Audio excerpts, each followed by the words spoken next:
through basically a little bit of a screen of just kind of how you move, and then we're also going to do some things as far as like getting a measure on strength and some basic strength. We're mostly going to be using, isometric type movements because I'm pretty sore today.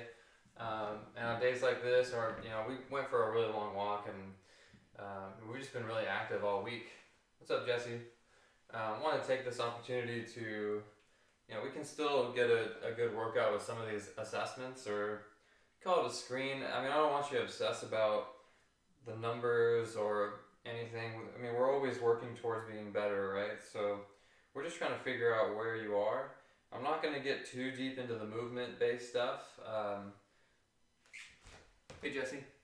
I more want to focus on when we get to more of the strength things.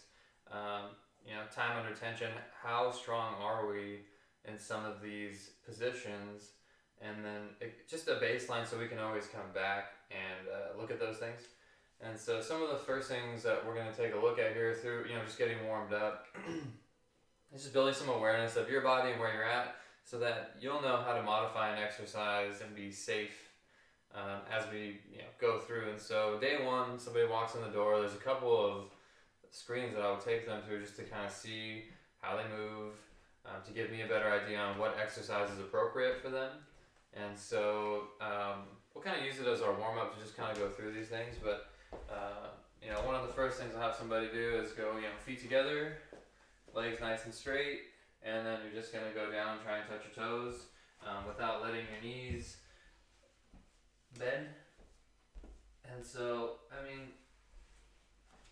ideally, like in that position, people get to the point where they can just about touch their toes. We're not necessarily looking for somebody who can like palm the floor, but there are different things, like if my arms are really long compared to my body, or if I have short legs. All these things kind of play into it, but in a general sense, if somebody's really restricted here, we want to be able to modify like a hinging variation for them, because they're probably going to find a way to cheat it using their back or something else. And then if they can palm the floor, or if they're just like super past their toes, then we know they might be a little bit hypermobile, and we want to take that into consideration when we're choosing an exercise, to make sure that they're really doing a good job of stabilizing their body and their spine. And so the other one that kind of pairs with this would be an active leg raise. And we've worked a lot on some of the corrective exercises that you would do with these type of movements. It's just kind of naturally ingrained in the programming that I do. But from here, you're going to lay on your back, palms up, and then your legs stay straight. And you're just going to try and raise your leg as high as you can, and then you're going to come down and really do your best job to keep your leg nice and straight. You can see that I still got a little ways to go before I would be kind of considered that optimal range, but 70 to 90 degrees is about what we're looking for. And again, if we're not in that range, then we're just going to make sure that we modify things and that we're safe. It's just a good thing to know. And then the next thing we're going to do is just shoulder mobility. The traditional FMS one is just bringing your hands behind your back. But another one that we use is more of a positional drill. And so what I would do is I would lay on my back, and I would usually have, I would be doing this kind of hands-on. I'm going to put my hand on someone's shoulder, and we're just going to check and see how much their arm can rotate inward. And so I need to make sure that my shoulder is kind of parallel to my other shoulder. My elbow is like parallel with the shoulders. And then from here, I'm looking at basically internal rotation. And, most people aren't going to be able to touch the ground and get their hand all the way flat unless they cheat.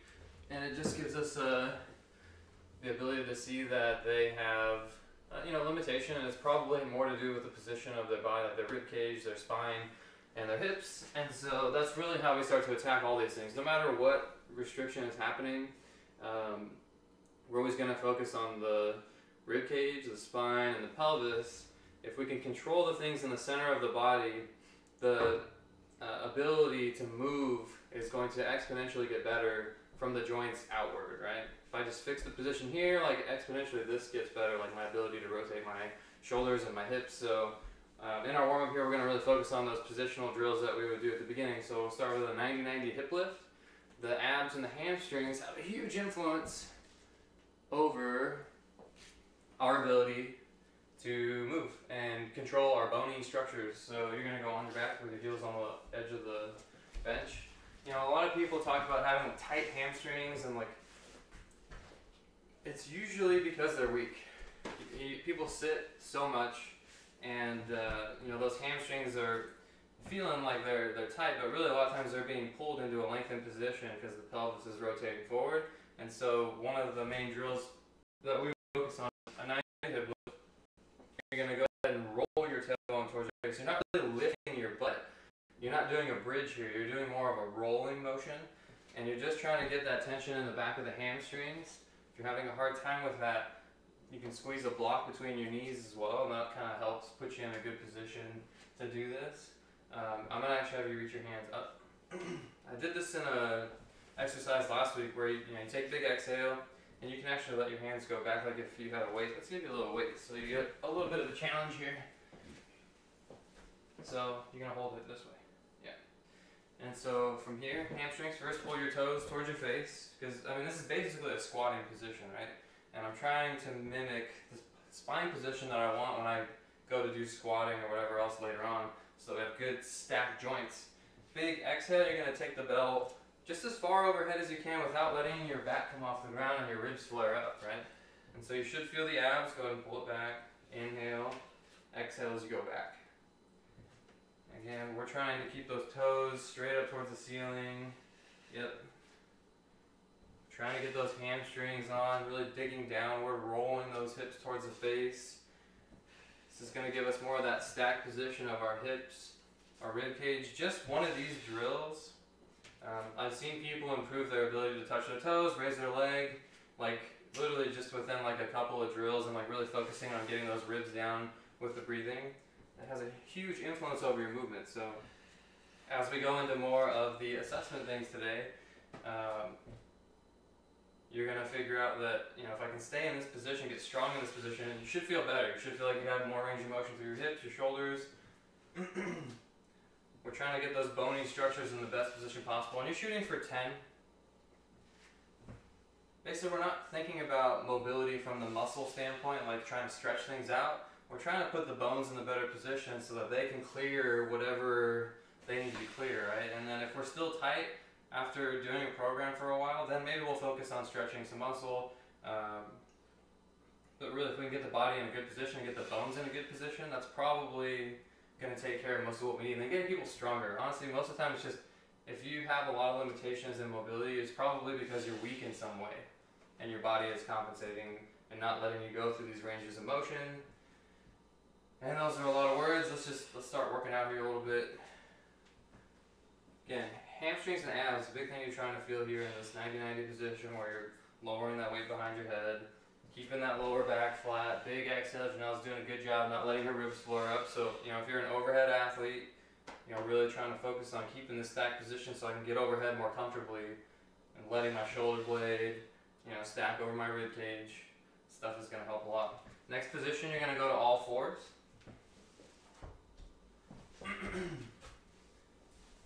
And again, some of these movements, you've got to consciously kind of put the effort in, and it'll be more challenging. And I'll find other ways to make it more challenging if we need to. From here, you're going to go into cat-cow. Let's just go through both real quick, just so you get that awareness of arching up and then going back down. And just trying to find the end ranges of your spine. Typically, we see people who are better at going into that cow type position where their spine is a little bit more arched. And so we tend to focus a little bit more on bringing them into a little bit more of a flexed spine, especially here in the lumbar spine. And they tend to feel a little bit better. They don't feel their back as much. I don't know, I've seen people actually get quite a bit stronger of just, having a better position to lift from. So, and then we're going to go back to cat, and we're going to hold that cat position. She's pushing her rib cage towards the ceiling. You're going to bring your head up so it's kind of in line with your spine. Go ahead and rock your weight forward over your hands a little bit more. So as you're pushing, the real important muscle groups that we're looking for, the ones here around the rib cage and the armpit.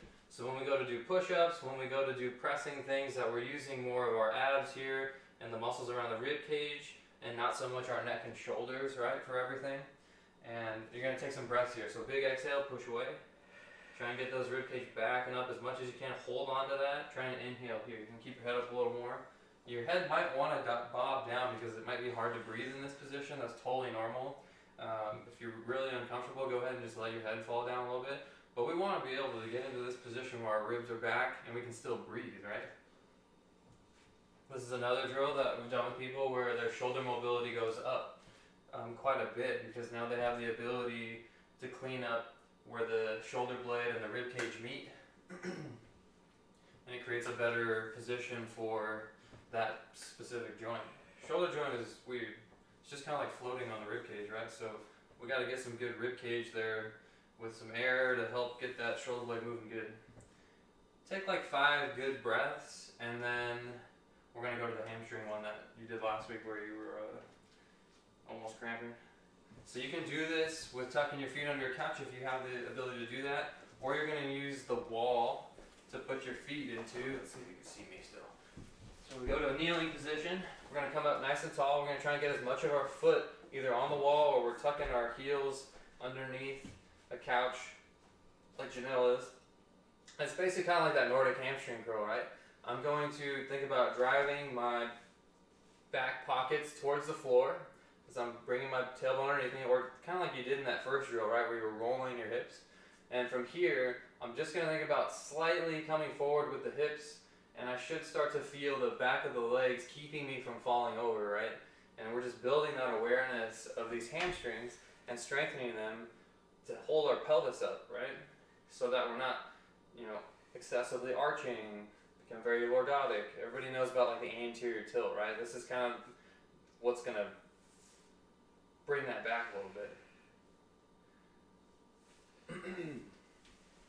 And here we're shooting for about 5. It's kind of like a plank, right? We're just trying to get that awareness of the hamstrings. You're not going to get the whole foot on the wall. Just do your best to get as much as possible. And just continue to think about drawing your tailbone underneath you. If you have lower back stuff, if your lower back acts up from time to time, you need to continue to strengthen hamstrings, abs first. Hamstrings, abs. They're going to have the biggest influence over where your spine is positioned, and then the glutes. They're going to work a lot better when your butt's underneath you, right? Some people have really strong butts with back pain, but it's more this kind of upper butt area that they're really strong in, not so much the butt that's kind of underneath. Good, just like 5 good breaths, or about 30 seconds of time under tension, and then we're going to go to the wall squat next. So I'll have you go to the wall.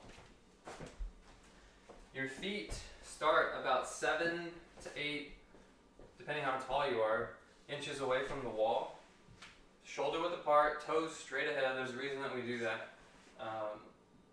You're going to let your hands reach out in front of your toes, so it's kind of downward. The main part here is that you're getting your lower back flat into the wall. And for some people that's going to be pretty challenging. Really focus on this stuff. One we did on the floor is basically the same position. Just from standing, this is going to be a little bit more challenging. From here, you're going to let your knees reach forward over the middle of your feet as you slide down the wall once you have your lower back, not losing that. And if you have a hard time keeping your heels from coming up, go ahead and take a little bit of a step forward. You're just going to come down to the point where you start to feel tension in the quads. This isn't like the traditional wall squat where you go all the way down to parallel and just hold on for dear life. From here, we're trying to build some awareness of the position and just trying to get some things waking up. If you keep thinking about drawing your tailbone underneath you, or like kind of your waistband, trying to draw that away from the wall, you should be able to get those hamstrings on again eventually. Maybe not today. It might take a little bit more awareness of that muscle to get there. And same thing here, about 30 seconds time under tension, or 5 good exhales, right? And every time you exhale, the rib cage is pressing back into the wall, and you're trying to hold on to that.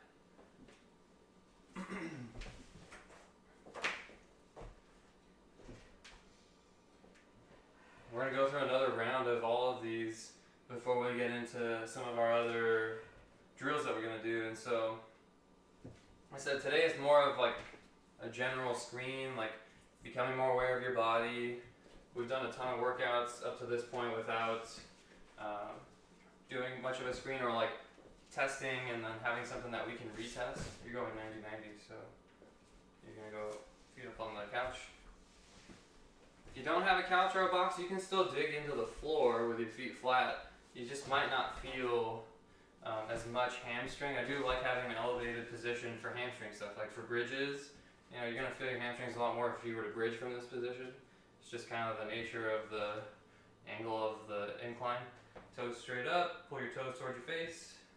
From here, you're thinking about rolling your tailbone towards your face, right? That's what's gonna get you to feel those hamstrings the most. Okay, grab your weight. And you don't necessarily need to do this with the weight.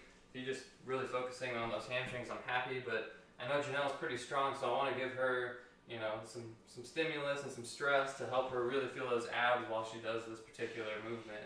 So abs and hamstrings should be the two things that you're feeling here. As the weight goes back, overhead, you don't have to go all the way. You're gonna take exhale, exhale, exhale, exhale. You should feel abs a ton. Still pressing that lower back into the floor. Rolling your tail. I know it's a lot to think about. Abs and hamstrings, that's it.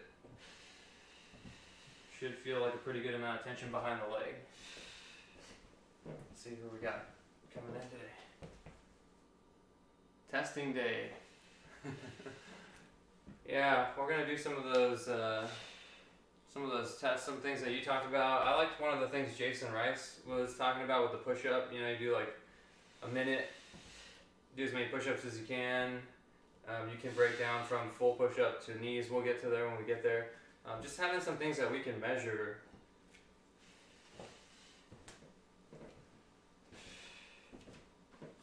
We're also gonna do the, you know, Dan's favorite, that split squat, hold. See how much time we can accumulate in 3 rounds of holding a split squat. That's gonna be tough because I'm pretty tired today, but should be alright. So back to that all fours position. If you want to make that a little bit more challenging, then you can go ahead and push your knees off of the floor like we've done in some of the other videos. But really, if you're doing this right, you should feel like you're getting a pretty good amount of tension through those abs without having to raise the knees. But again, if you're really strong like Janelle, keep thinking about drawing your tailbone underneath you. Or on the toes.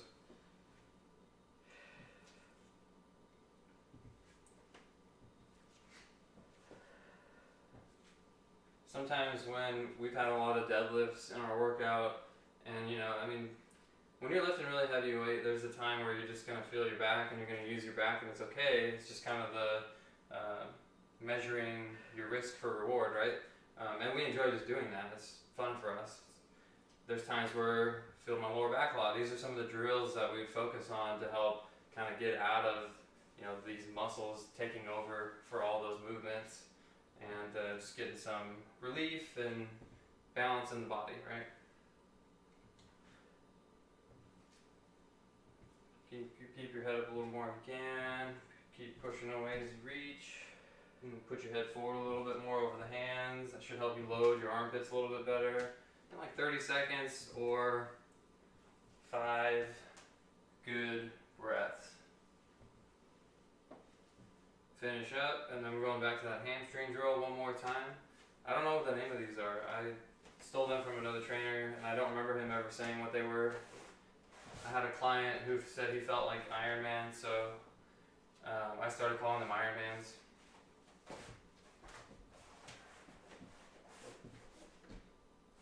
So you can either tuck it under a couch, or you can use that wall. Put your foot nice and flat, as much of your foot as you possibly can onto the wall. For me, it's like just my toes basically, and like maybe the ball of my foot a little bit. Drawing my tailbone under as I come forward. My hamstrings are the thing keeping me from falling down, right? And I'm trying not to arch my back and flare my ribs up. Keep your ribs down. Stay tall. Tuck your butt. It shouldn't take much to feel those hamstrings here.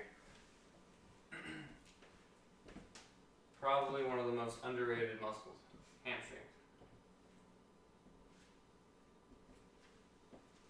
It's like the one that always cramps too, right? Like, I don't know, it's think it has to do with how much we sit. I mean, I'm not a scientist. I don't know. I don't do any research, but after seeing people for years and years and years and movement, it seems like it doesn't really matter.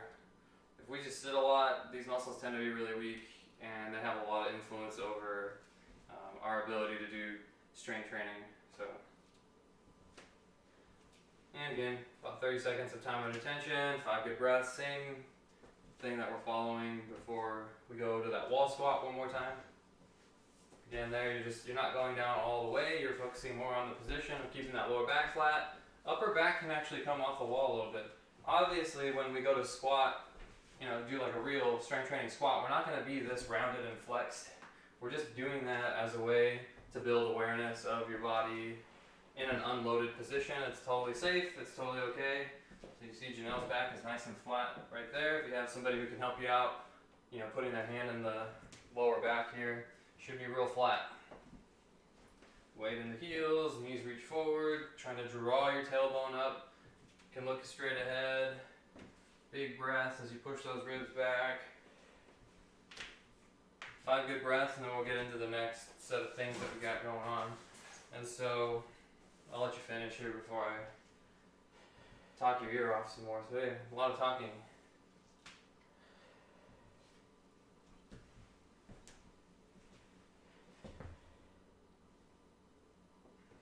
Good morning, everybody. I don't know who's still here, but good morning. So took some guidelines out of the CSCS. They have some basically measures for strength before they progress people to plyometrics or running, and we're going to go through some of those because it's still a pretty good workout and it's still a pretty good challenge. The first set of things that we're going to do is a single leg balance. We also learned a little bit of this with the John Russin course, but we're going to start single leg. And I need to get a timer. We're going to go 30 seconds, and then each round we're just going to keep switching legs. We're going to go a little deeper into that single leg, like a quarter squat, half squat, and see if we can hold on to that entire 30 seconds. So we're just going to start with standing 30 seconds, nice and tall. See if we can balance on that one leg. For most people who have been here every day, I think it's going to be pretty easy for you, but it's a nice way to kind of get warmed up anyway. Another thing we're trying to find here is if you are having a hard time balancing on the leg, is it the ankle? Is it the hip? What is keeping you from stabilizing this position? And so we might have to dig a little deeper if we really wanted to figure that out. Okay, switch. But it's typically one of those two, right? It's usually the ankle or the hip. Sometimes it's the abs if people are like really rocking around up here. Could be just kind of weak through the core. Another quick assessment just while we're doing this is, somebody in their squat depth. If I come to the side and I have them try and drive their knee up as high as I can, I can use something like to hold on to as well. That's also kind of a good indicator of where they can go in their depth. The next one, you're going to go to a quarter squat. So switching legs, and then from here the knee is soft, right?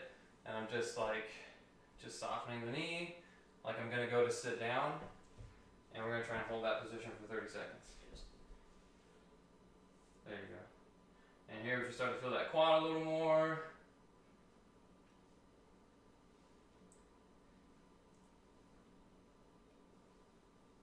No. And switch. Over here, and then we soften that knee just into like a quarter squat, just enough to kind of feel like those muscles are now loading a little bit more.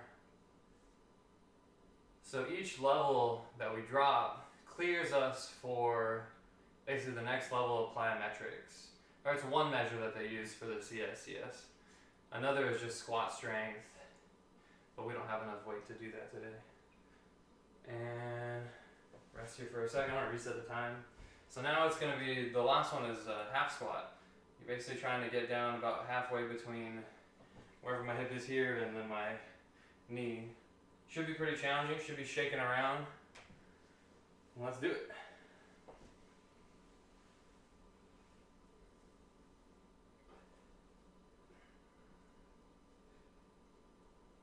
This is also some of the criteria they use to clear my ACL.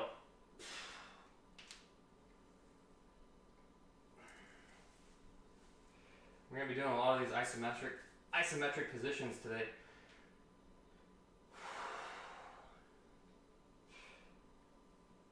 Where's it at?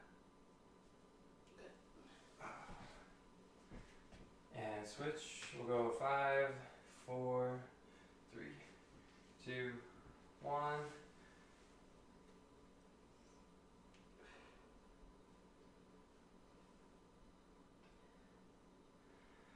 These are a lot harder than they look.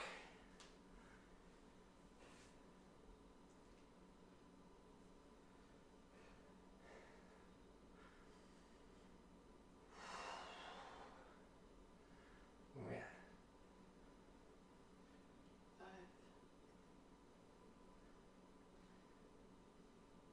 Oh, that's a good way to kind of get those legs warmed up.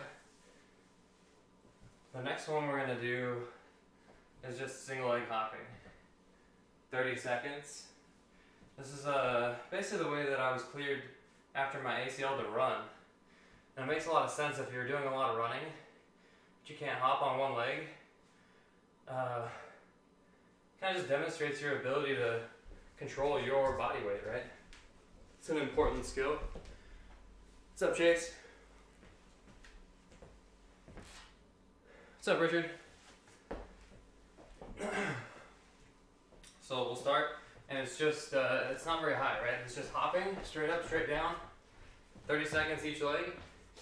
And if you have a hard time with that, you might want to be really careful about how much volume you're accumulating with running if you don't have the strength to control your body. Ready? Go.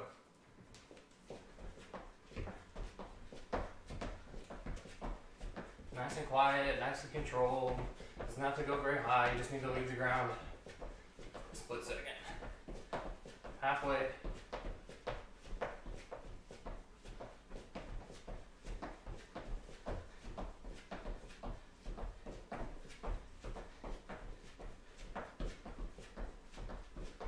Two, one, switch.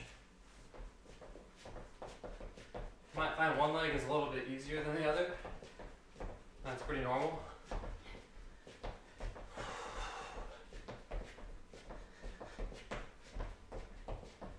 Halfway.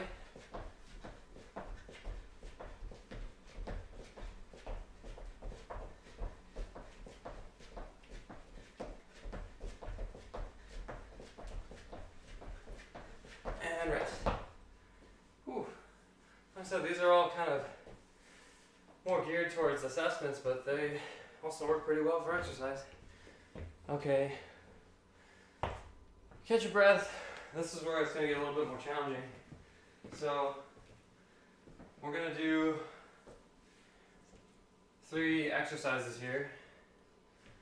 First exercise is just a split squat isometric hold. We're going to try to accumulate as much time as we possibly can in 3 rounds. And we'll use this as a way to assess progression over time.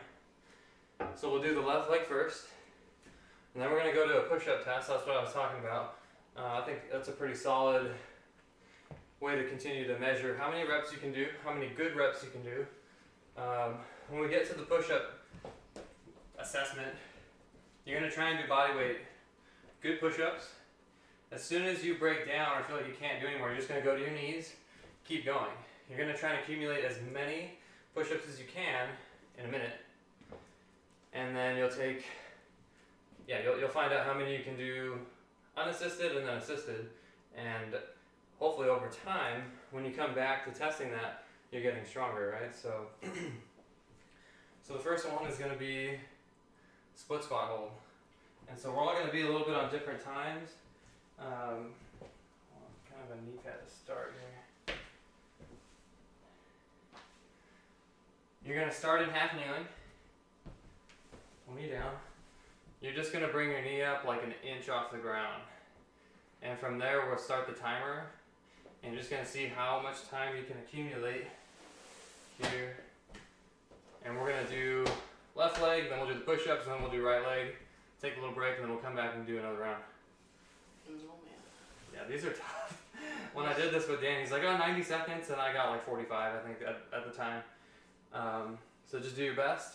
If you finish early, feel free to jump in when you're ready to just do some more on this left leg and still get a good workout. Ready? Go. Remember that knee is just an inch off the ground. Kind of suctioning myself into the floor here as I push and pull. Not really pull, more of a push and a push.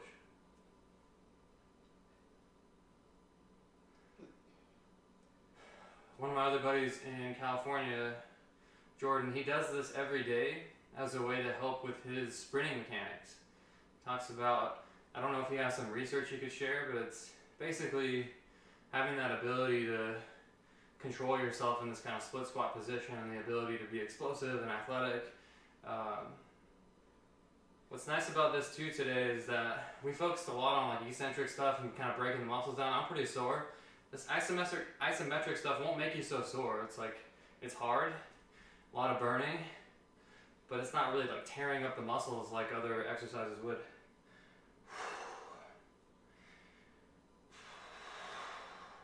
I like you guys as a distraction here. I'm not paying so much attention to myself. Alright, that's good for you. Minute 5. Woo. Keep going if you need to. Hopefully you're timing yourself because I stopped the timer on this one. So. Oh, Jesus. Yeah. Dan is probably having a good laugh now. Hey, I went a little bit longer this time. Minute 5. Yeah. Okay, so now we're doing the push-ups. In a minute, you're gonna accumulate as many push-ups as you can. Whenever your form breaks down, just go to your knees. If you can't do a push-up from normal position, like toes and pressing, use the edge of a couch from your knees, make an incline, maybe a table. Just change the angle at which you're pushing from to make it a little bit easier. We're going to try and get as many good push-ups as we can.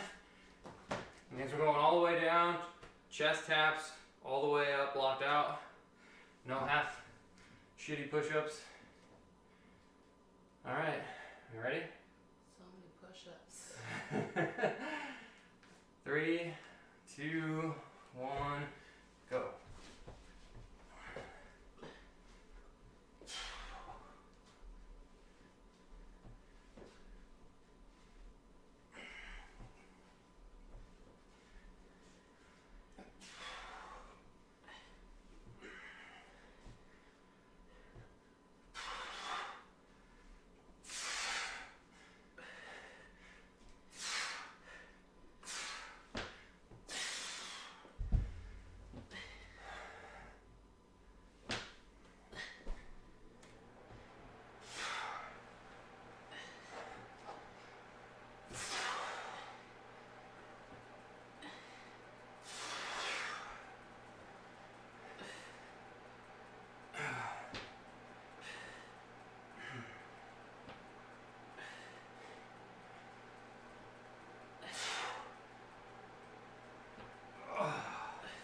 Time. Oh boy. How'd you do? 25 total, 16. Very good. Good job. How'd you guys do on that one? What was your totals? Take a little break here before we go to that right leg. Getting better, yeah. Getting better. I think I lost a little weight too over the last couple weeks, so that's probably helping too.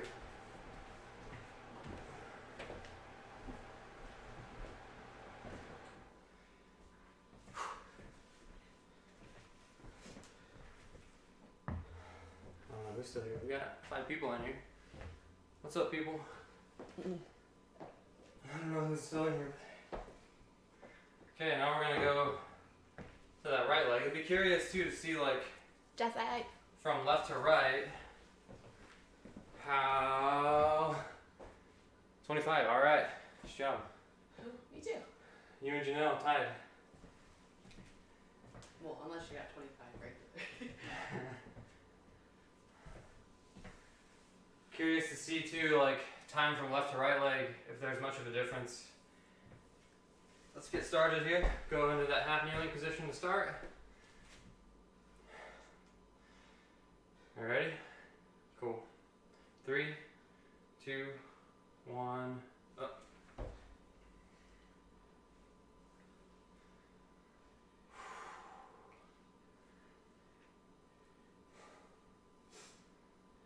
I dreamed of a giraffe that had like a pocket, like a kangaroo. Kangaroo giraffe.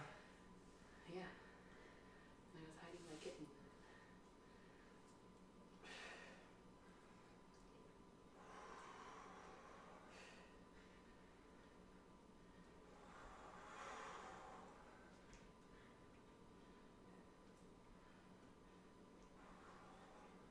What'd you dream about?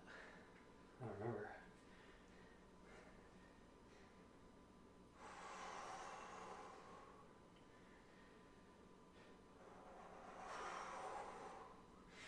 Come on, hang in there if you're still going.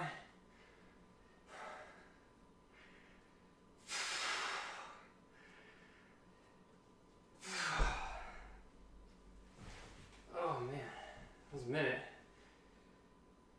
It's a little weaker on that side. Nice job, Janelle.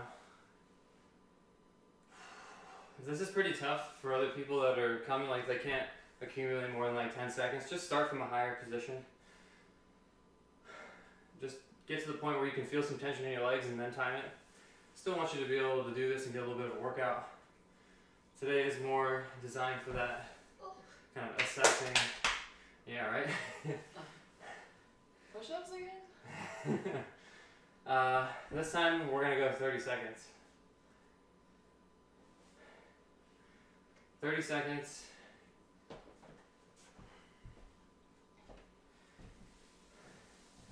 So a minute, did a minute, and then a minute 5 on the legs.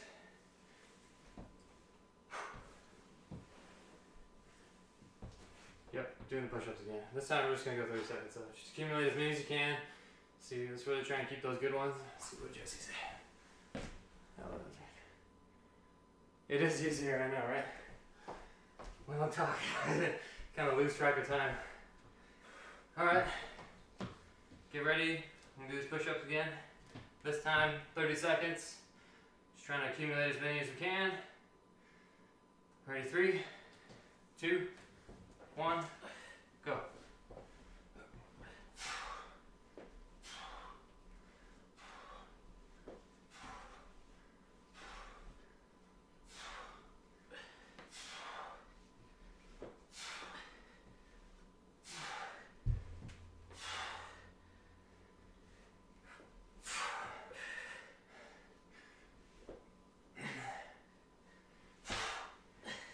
Oh boy. And time. Dang, I only got 15 on those. 18. Ooh.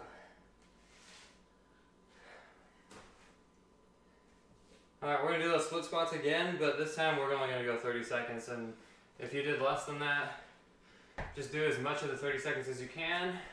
Or come up to a little bit higher position and just start from here and come down to where you start to feel tension in the legs instead of starting from the bottom. Like I said, we're still gonna get a little bit of workout in today. But those first few rounds of what we did, the right leg, the push up, the right leg, left leg, push up, that's kind of like your baseline. I think that's going to be a better way to measure this. And now we're just going to work out a little bit and keep working on these positions.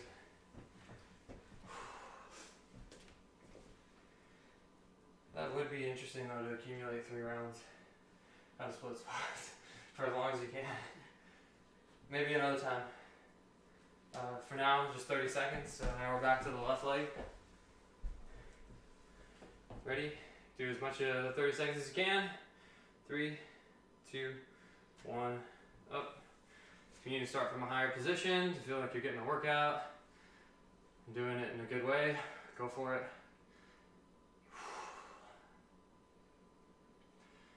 It's crazy how hard this stuff can be just when you're really holding a position like this. We're almost there. Should be shaking a little bit maybe. If you're not, maybe go a little deeper. 3, 2, 1, good. Okay, so now we'll do push-ups one more time. But this time you're just going to do as many as you can in good form. So that might not be very many, but do your best. And another thing to pay attention to here is where fatiguing is, where are you fatiguing the most? Is it your chest, your shoulders, your triceps? What's restricting you from pushing? Because that might be something you want to add into your programming and do a little bit more of that muscle group. For me, it feels like a lot of triceps, which has been a big thing I know Dan's worked on with me a lot. I'll have like 3 exercises that are just like tricep stuff. Yeah, it's helped a ton. Just as many as you can on your own. Just good ones from bodyweight or whatever the more challenging version you started with. Do as many as you can here.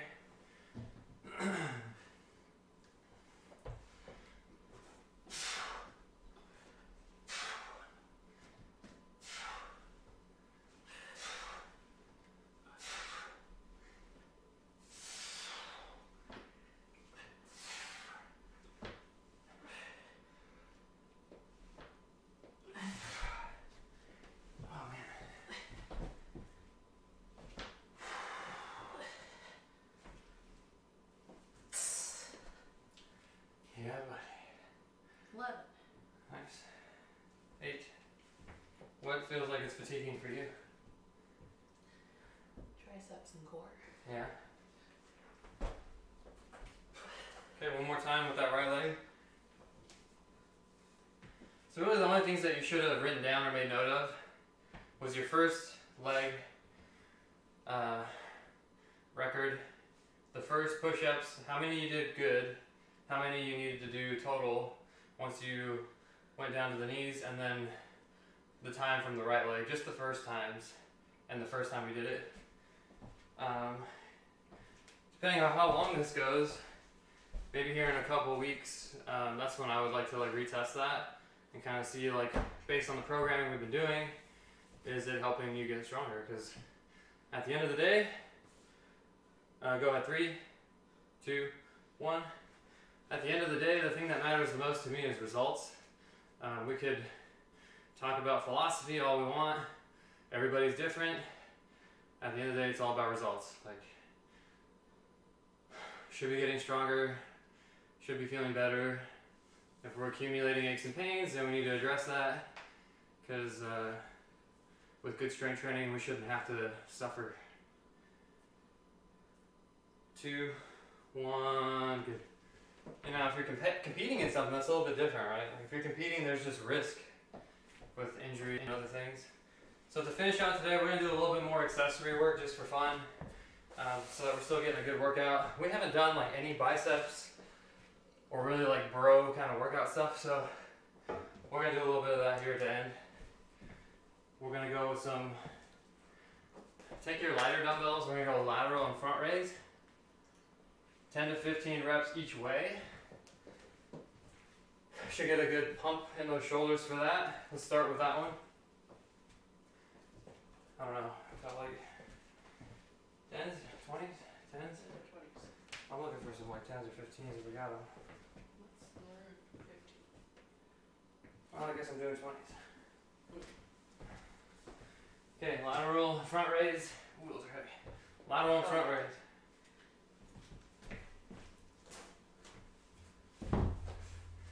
Try and keep your abs tight. Try not, when you come in forward, it's too heavy if you're leaning back, right? We don't want to do that. Now, 1, 2, 2, 3, 3, 4, 4, 5, 5, 6, 6, 7, 7, 8, 8, 9, 10, and 10. Okay, we're going to go to more of a medium-sized dumbbell once you're done with those. We're going to go to, let's do the bicep curl here. Let's really focus on getting a good squeeze and rotating our palms towards our body. So from here, gonna come up, keep your elbows in tight, squeeze, come down nice and slow. In control, squeeze. Just Try to get 10 to 15. I do like to stagger this because people like to rock back and forth and use momentum. If you stagger your feet, it's going to be a little bit harder to use the momentum of, you know, arching your back and stuff.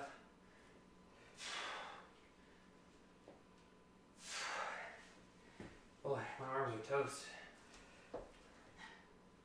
That your triceps. What's that? I thought your triceps were Well, toast. apparently my biceps are too. Okay, once you get done with those, we're going to do some skull crush. You can use your heavier dumbbells here, or medium to heavy. You only need one. It's heavy enough. You can do it with 2 dumbbells if you have the lighter ones and you want to do it together that way. But for me, I'm just going to use one heavy one here. Again, 10 to 15 reps. Lock it out. Lock it out. You can do Janelle's version as well.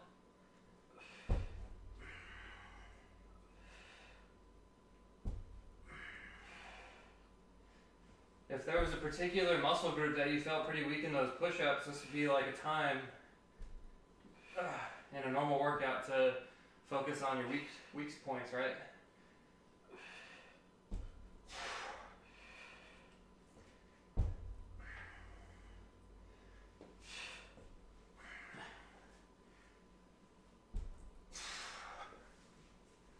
Alright, back to those lateral raises. I don't know what happened, but something with the software wasn't allowing me to upload yesterday's video. I was up till like midnight trying to figure it out. Back to lateral raise. Catch your breath for a second if you need it. These muscles recover. But, you know, if everybody was just here live like you guys, then they wouldn't have to worry about it.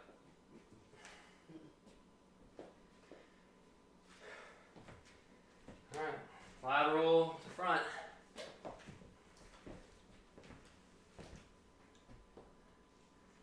Stuck. I was just talking about their push-ups. Alright, 1, 2, 3, oh boy. 4, 5, 6,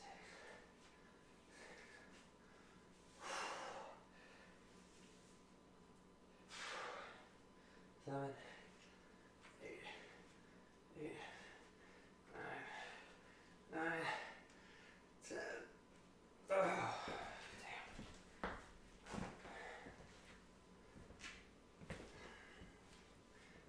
damn. You guys got any plans for the weekend? I don't know, we can't really go anywhere, right? So.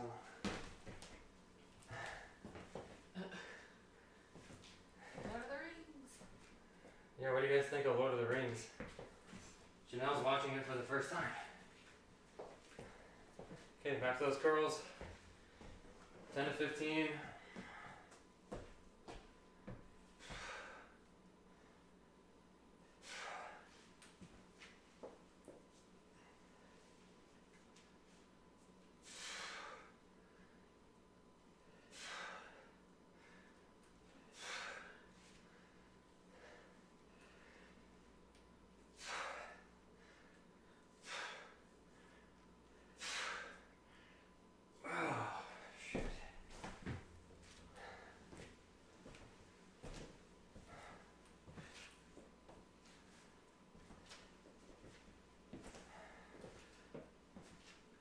Going back to skull crush. What are we at on time? Oh, we got time. Got lots of time. Of course we do.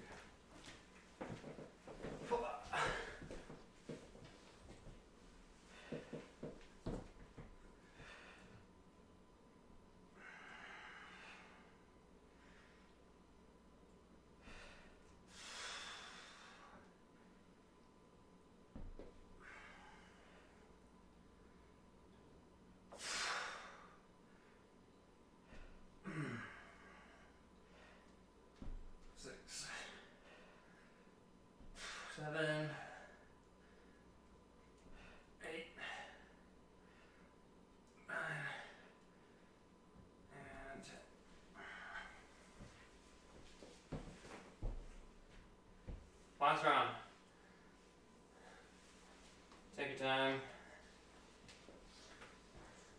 Are you guys sore at all? I'm curious. Like, I know you've been doing some other workouts too, so just curious how this is all, how it's all feeling.